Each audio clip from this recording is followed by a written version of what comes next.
Hey guys, hope you're all doing well. Today going to be a bit of a off-the-cuff live commentary. I'm currently travelling to EA Play in Los Angeles and I'll be at E3 after that to cover some more games. The gameplay in the background here, trust me, it's a pretty decent game, plenty of heavy tank kills, and then I hop out towards the end and I'm using the 1919 version of the Tommy gun, I think, and it's just ridiculous on a map like this. Like, there's loads of situations where people will just line up, you hold mouse one, and there you go, 3 kills, 4 kills, and then you got to reload, but plenty of action. Anyways, live commentary for today, and I wanted to do this video today because tomorrow we're going to see gameplay of Battlefield 5, and on paper it really sounds like this game is going to make some significant gameplay changes to the Battlefield franchise that will drastically alter the way that we play the Battlefield games, and some of the things in there are very encouraging from my personal point of view. Now, recently on Twitter, I don't know if it was leaked or whatever, but there's a screenshot of David Serland, who's one of the lead developers on the game, saying that suppression in the EA Play build of the game, he specifically said the EA Play build of the game, so I imagine that this is subject to change, as all things are with game development. But he said suppression in the EA Play build is audio and visual effects only. So that means that suppression as a mechanic where it affects how your weapon handles for this build of the game will be completely gone. And that's another sweeping change for the franchise that really we haven't seen since Bad Company 2. Obviously, suppression was really introduced in BF3, Vaseline covering your screen, your bullets were going everywhere. Some people love it, some people hate it, but that's what the EA Play build of the game is going for. So really, as we've seen in interviews and behind the scenes reveals, DICE are hammering home this where you aim is where you shoot mentality. So no invisible force that's going to affect your bullets anymore. From a pure gameplay perspective and from my personal perspective, this is a good thing for the gunplay in the game. Where you aim is where you shoot, and that's always the case. We don't know what the visual effect or the audio effect is going to look like, so could be something crazy, could be something kind of that you don't even notice, we'll see. But there are players who are going to miss the suppression mechanic, because I'm sure that if you enjoy playing support a lot, you can use suppression as a viable tactic to push up and advance. And also suppression in previous titles, maybe not as much in BF1, was a good way of stopping snipers from shooting you in the face all the time.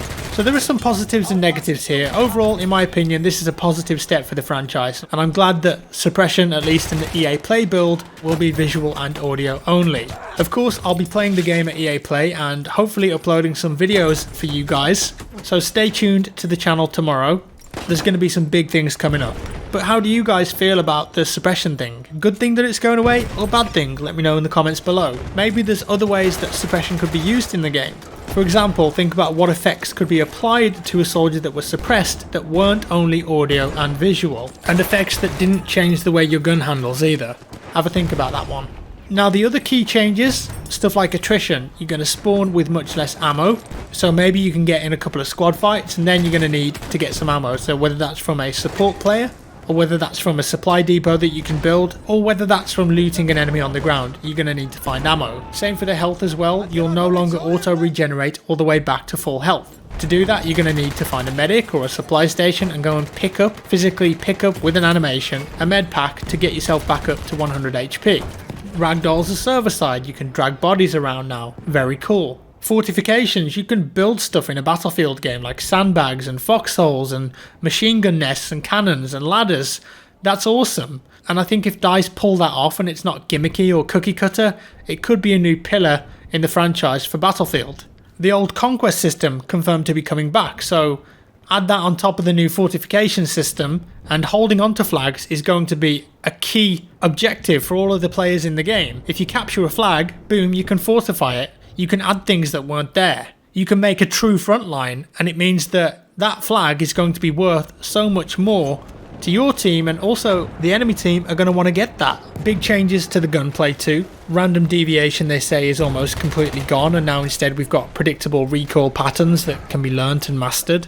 The new revive system, the fact that a medic can no longer just stick a needle in 4 people in a row and instantly bring them back to 100 health. A medic revive is now a proper few seconds of animation that can be cancelled at any time, but the point is that if you want to revive someone now as a medic, you've got to really think about your positioning, and you've got to think, do I have time to go for this, or am I just going to get killed? Because if you do get killed, there's a potential that you might squad wipe, and squads are a massive part of this game now, because of things like the squad call-ins, where you can accrue points if you're doing well as a squad and call in a crocodile tank or a supply drop, a smoke barrage, or even a V1 rocket to clear out a point of fortifications. And we've got squad revives too, so no matter what class you are, you'll be able to revive everyone in your squad. It's a much longer animation than the medic revive too, and it won't bring you back on full HP, but the point is that's there now, and that means that squads in theory are going to be sticking together for much longer, which means less downtime, more revives hopefully, and more time actually playing the game than staring at menus, because if you're a regular Battlefield player you'll know that there's a lot of staring at menus in this game. Those are just some of the changes that I think are massively going to impact the gameplay, and it sounds like it's all going in a much more team play, squad play focused direction. More challenging, more teamwork required, and hopefully ultimately that means that when you pull off something cool and it's more of a challenge, it's going to feel much more satisfying. Higher skill floor, higher skill ceiling. On paper it seems like a much more tactical and thoughtful game. From the trailer that DICE and EA released at the reveal, and the 30-minute presentation they did, people's hype levels I'd say were pretty low. But when everyone started learning about the gameplay details, which should have been shown and explained at the reveal, a lot more people became interested again, because again, on paper it sounds like a significant upgrade and change to BF1 and previous Battlefield games. Maybe this new team play focused meta is going to hurt the solo players who like to lone wolf a bit. We don't know, although some devs have said on Twitter that there will be archetypes and options for those players who maybe like to play a bit more on their own. We'll see. Either way, I'm really looking forward to checking out the game some more at EA Play this weekend. Whatever happens, whatever they show us, I'm going to be covering it, giving you guys the facts and the details about the game. And I wanted to say a big thank you to everyone that's new to the channel as well. I've had a lot of new subscribers recently. The views have been absolutely fantastic. Plenty of interactions, whether that's likes or comments, dislikes, everything helps. And I'm really enjoying creating daily content at the moment. So thank you guys for tuning in and always checking out my stuff. And that's all guys, that's all that I wanted to say about BF5 the day before we get to see and play the game. Do let me know your thoughts down below. If you enjoyed the video, give me a thumbs up. If you didn't, a thumbs down. Subscribe for more, and I'll see you in the next one.